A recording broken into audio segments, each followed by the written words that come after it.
प्रेक्षकांनो, मालिकेमध्ये तर आता खूपच रंजक वळण येताना आपल्याला दिसलेलं आहे. मालिका खूप सुंदर वळणावरती आलेली आहे आणि त्याच्यातच आता इकडे अर्जुनने पकडलेला आहे खोटारड्या सचिनला. पण या खोटारड्या सचिनला पकडता पकडता अर्जुनने आता इकडे खूप मोठा सत्याचा पाठलाग केलाय, साक्षी जिवंत असल्याचा. बरं, इतकंच नाहीये, तर आता महिपत, प्रिया आणि नागराज यांचे संबंध आणि क्राईम ब्रँचच्या मदतीने आता अर्जुनने असा काही ट्रॅप रचलाय की त्याच्यामुळे सचिन, अस्मिता, सचिन, आपली साक्षी, त्याचबरोबर नागराज, प्रिया, महिपत सगळ्यांचा घाणेरड्या रीतीने पर्दाफाश झालेला आहे आणि त्या साक्षीला सुद्धा आता अटक करण्यात आले. एका पाठोपाठ एक, एक पकडला गेला म्हणून दुसरा, दुसरा पकडला गेला म्हणून तिसरा, या सगळ्या पद्धतीमध्ये आता सगळेजण कशा अडकले गेलेले आहेत सगळं सगळं या व्हिडिओमध्ये पाहू. प्रेक्षकांनो, साक्षी तर तिकडून पळ काढून गेलेली आहे. तिने अर्जुनला पाहिलंय आणि ती विचार करते, आत्ता जर का मी इथे थांबले तर हा अर्जुन मला आता इथल्या इथेच काहीतरी करेल आणि मला कोणत्याही प्रकारे तो पोलिसांच्या तावडीत देईल. म्हणून तिने फोन केलाय की आता मी तर इकडून निघती आहे, तर आता सचिन तू सुद्धा ये, मी थोड्या अंतरावरती गाडी ठेवून तुझी वाट पाहते. सचिन बिल पेड करून निघालेला आहे, तोपर्यंत अर्जुनने त्याला गाठलंय आणि गाठून त्याला कुठे चाललायस असं म्हणत त्याला आता चांगलंच फटकारलंय.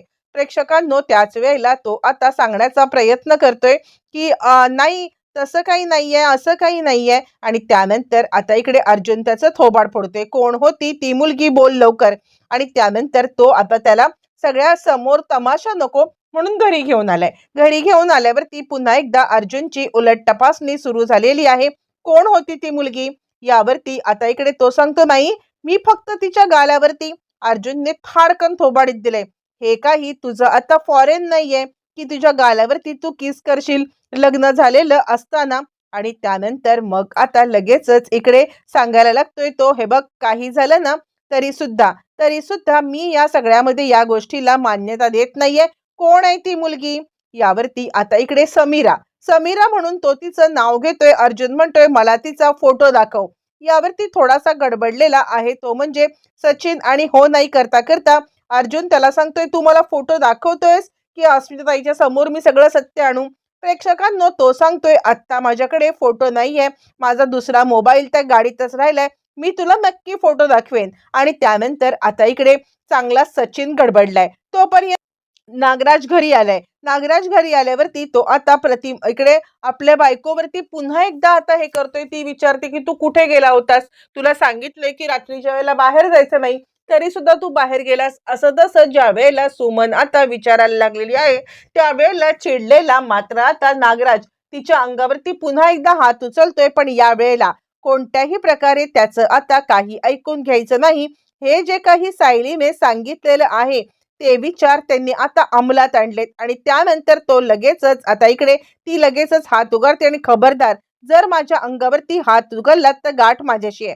इकडे अर्जुन मागे लागलाय फोटो दाखवून. तर आता नागराजने मोठाच निर्णय घेतलाय. नागराजने निर्णय घेतलेला आहे की आपण महिपतला सोडायचं, कारण त्याने बघितलंय की आता सुमन सुद्धा आपल्याला घाबरेनाशी झाले. आणि एक पॉइंट असा येईल की सुमन सुद्धा आता इकडे सगळं खरं खरं सांगून टाकेल, ते म्हणजे आता आपल्या भावाला. आणि त्याचमुळे प्रेक्षकांनो, त्याने निर्णय घेतलेला आहे, काहीही झालं तरी सुद्धा आपण आता सुमनला या सगळ्यामध्ये हे करायचंय, म्हणजे सुमनला धडा शिकवायच्या ऐवजी आपण महिपतला सोडवूया, जेणेकरून जेणेकरून आता इकडे महिपत आता या सगळ्यामध्ये आपली मदत करेल, कारण दुसरं आपली मदत करणारं कोणीच नाहीये, हे सुद्धा त्याला आता समजलेलं आहे.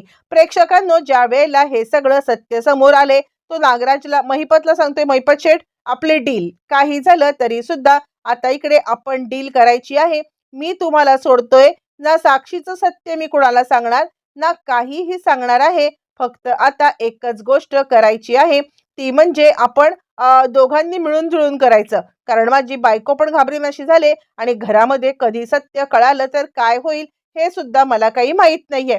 आणि म्हणूनच आपण आता काहीही झालं तरी सुद्धा लवकरात लवकर हे करायला पाहिजे असं म्हटल्यावरती मग आता लगेचच तो सांगतो, ठीक आहे, तुम्ही जर का बोलताय नागराज शेठ, मी तुमच्या बोलण्यावरती विश्वास ठेवतोय, पण मला या पोलिसांच्या ससेमिऱ्यापासून आता तुम्हीच वाचवू शकता. काही झालं तरी पोलिसांचा हा ससेमिरा माझ्या पाठचा कायमचा गेला पाहिजे एक. आणि दुसरी गोष्ट म्हणजे आता माझ्या साक्षीला सुद्धा प्रोटेक्शन द्या. नागराज म्हणतो, हे बघ, मला जेवढं करता येईल तेवढं मी करेन. आणि दोघांची युती झाले आणि दोघ जण युतीने एकत्र येत आता मात्र प्रियाला धडा शिकवण्यासाठी प्रेक्षकांनो एकत्र आलेले आहेत. बरं, हे सगळं चालू असताना मग आता ठरवून सगळा प्रकार करण्यात आलेला आहे. आणि त्याच वेळेला लगेचच आता हे दोघ जण ठरवतात की काही झालं तरी प्रियाला धडा शिकवायचा. आणि त्याच वेळेला एक माणूस आलेला आहे आणि त्या माणसाच्या मदतीने नागराज आणि महिपत हे दोघ जण खूप मोठा प्लॅन करतात. नागराज महिपत हे जे काही प्लॅन करतात त्यानुसार आता मात्र त्यांनी ठरवले की प्रियाच्या घरावरती धाड टाकायची आणि आता सुभेदारांनाच बर्बाद करायचं. पण त्यांना माहित नाहीये अर्जुनने इकडे आता खूप मोठा प्लॅन. इकडे आता म्हणजे सचिनला प्रश्न पडलाय की काय करायचंय. साक्षीचा म्हणजे समीराचा खरा फोटो दाखवून आपण आपली सुटका तरी करून घेऊया, कारण अर्जुन हा एक हाडाचा वकील आहे. तो काही आपल्याला या प्रकरणामध्ये सोडणार नाही किंवा आपली सुटका सुद्धा करून देणार नाहीये. आणि म्हणूनच आपल्याला लवकरात लवकर काहीतरी करायलाच पाहिजे. आणि म्हणून तो आता अर्जुनला फोटो दाखवतो. फोटो दाखवल्यावरती आता लगेचच अर्जुन इकडे अजूनच चिडलाय आणि तो अजूनच मारतोय आणि तो सांगतोय, मी खरंच सांगतोय हीच ती मुलगी आहे. यावरती अर्जुन म्हणतो, ही तर साक्षी शिकरे आहे, पण ही तर मेलेली आहे. यावरती लगेचच आता इकडे तो सांगायला लागतो की नाही, ही समीरा आहे. ही मला आता इकडे अब्रॉडला असल्यापासून हे सगळं लेटर किंवा असं मेल वगैरे करतीये.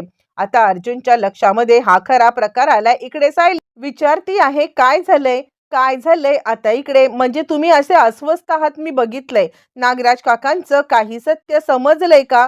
त्यावरती तो सांगतो, नाही, मी नागराजच्या मागे गेलोच नाही. त्यावरती ती म्हणते, मग मग तुम्ही आल्यापासून इतके अस्वस्थ का आहात. त्यावरती मग आता अर्जुन इकडे सांगायला लागतोय की मी अस्वस्थ आहे कारण मला एक नाही तर दोन भयंकर सत्य समजलेत. सायली म्हणते, काय म्हणजे. त्यावरती तो म्हणतो, अस्मिताबाई इतके दिवस आपल्याला सांगत होती की नाही की आता म्हणजे सचिनचं काही अफेअर आहे का किंवा सचिन मला वेळ देत नाहीये का. तर या सगळ्या गोष्टी आता खऱ्या आहेत. यावरती सायली म्हणते, अहो तुम्ही अस्मिताबाईंचा इतका विचार करू नका. आता त्या दोघांच्या मध्ये नीट चाललंय. आता असं काही नाहीये त्या विचार करत आहेत. तुम्ही उगाच स्वतःला त्रास करून घेत आहात.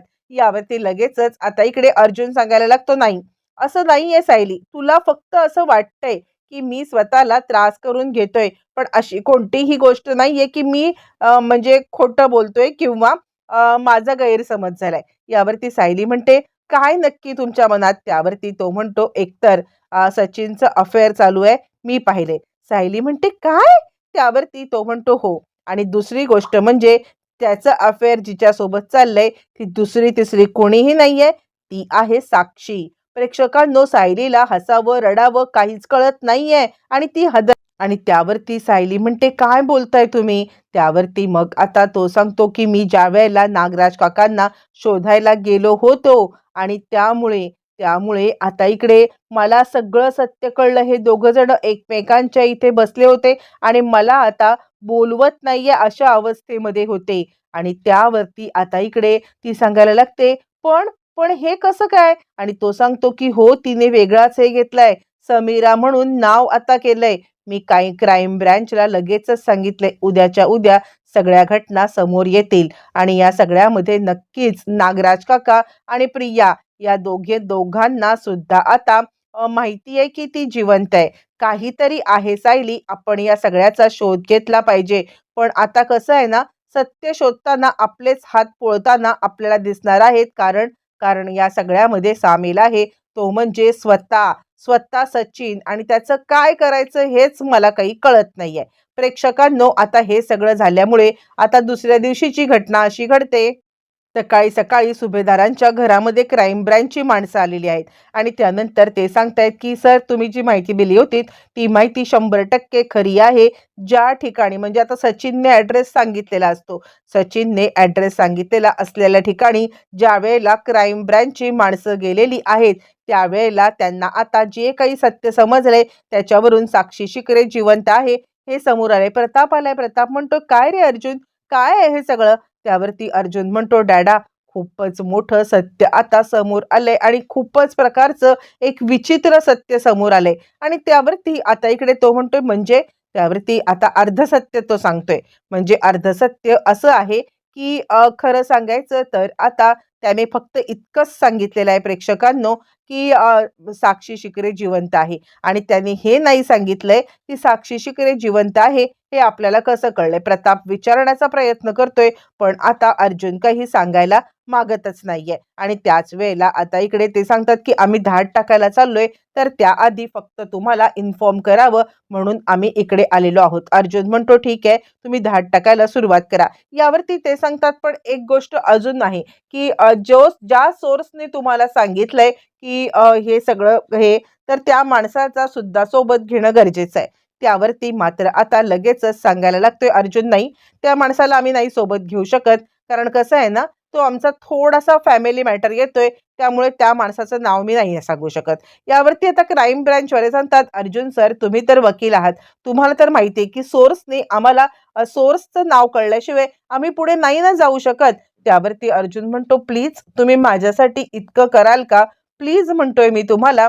तुम्ही आता हे सगळं करा." असं म्हटल्यावरती ते म्हणतात, "ठीक आहे, पण तुम्हाला त्यानंतर तर त्या सोर्सचं नाव सांगावंच लागणार आहे." अर्जुन म्हणतो, "एकदा का हे सगळं क्लिअर होऊ दे, मग मी नक्कीच हे करेन." असं म्हणत प्रेक्षकांनो अर्जुनने आता इकडे लगेचच धाड टाकायचं ठरवलं. तितक्यात आलाय अश्विन. अश्विन म्हणतो, "दादा काय आहे हे?"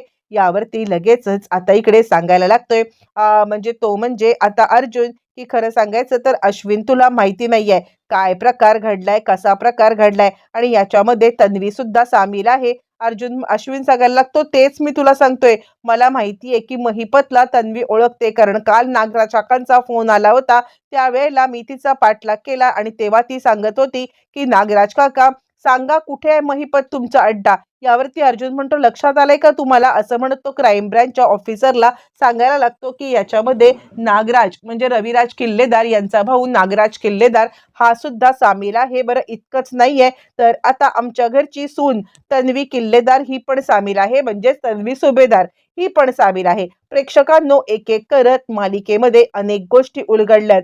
धाड टाकायची वेळ झाली. सगळे अर्जुनला विचारतायत, की तुला हा सोर्स कुठून मिळाला? अर्जुन काही सांगू शकत नाहीये. पण धाड टाकायला निघालेल्या ऑफिसरना मात्र सांगणं आवश्यक आहे आणि त्यासाठी आता मात्र इकडे अर्जुन त्यांना सांगतोय, "हे बघा, तुम्ही धाड टाका." यावर ते म्हणतात, "सर तुम्ही आम्हाला सोर्स सांगा." फायनली अर्जुनने सांगितलेलं आहे, की सोर्स काय आहे आणि अर्जुनने सोर्स सांगितल्यावरती ते सांगतात म्हणजे तो सांगतो, "खरं सांगायचं तर मला हे घरात सांगायचं नव्हतं.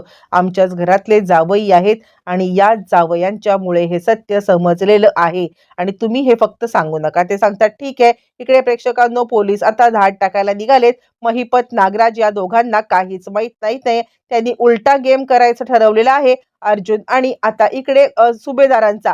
पण त्यांचा उलटा गेम झालाय याची माहिती त्यांना अजिबात नाहीये आणि त्याचमुळे ते दोघं बिनधास्त असताना साक्षीवरती धाड टाकण्यासाठी आता मात्र पोलीस गेलेले आहेत. ज्यावेळेला साक्षीवरती धाड टाकण्यासाठी पोलीस तिकडे हजर झालेत आणि त्याच वेळेला मात्र आता इकडे अर्जुन लांबून पाहतोय, की काय चाललंय ते. तो पण प्रेक्षकांनो अश्विनने आता इकडे घरच्यांना सगळ्यांना सांगितलंय. मुळातच मी आता या सगळ्यामध्ये ऑलरेडी मी आता सगळं सत्य जाणून होतो. नागराज काका आणि तन्वी हे दोघं जण एकत्र आहेत ते. पण आता सांगायचं कुणाला हे माहित नव्हतं. इकडे आता ज्या वेळेला साक्षी आपल्या रूममध्ये आहे, ती आता विचार करत आहे, की मी काय करू? अण्णा भेटत नाहीये. सचिन मला हा असा अर्धवट सोडून गेलाय. त्याच वेळेला पोलीस आलेत. साक्षीला अटक करतायत प्रेक्षकांनो. साक्षीला अटक केल्यावरती मग मात्र साक्षीचे चांगलेच धाबे दणाणलेले आहेत आणि साक्षी या सगळ्यामध्ये चांगलेच आता गडबडलेली सुद्धा आहे. पोलिसांनी तिला अटक तर केलंय. सचिन सोबत मैत्री करणं हे आता खूपच तिला महागात प्रेक्षकांनो पडलेलं आहे. आता इकडे महिपत आणि आता नागराजला ज्या वेळेला हे सत्य समजणार त्यावेळेला नक्की पुढे काय घडणार मालिकेमध्ये अनेक रंजक वळण येणार आहेत.